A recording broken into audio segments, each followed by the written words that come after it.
This is Benjamin Moore's 591-20 WOODLUXE translucent oil-based stain in the color redwood.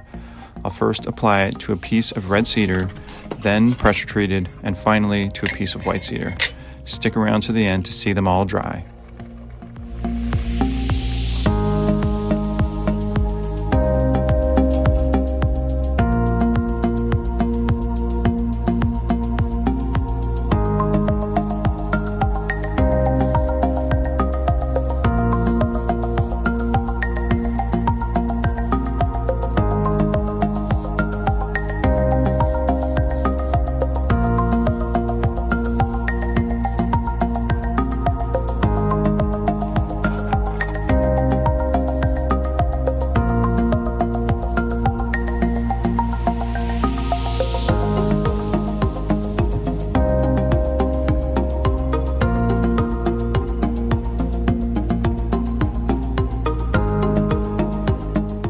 I'll be posting videos of all the Benjamin Moore WOODLUXE stain colors soon.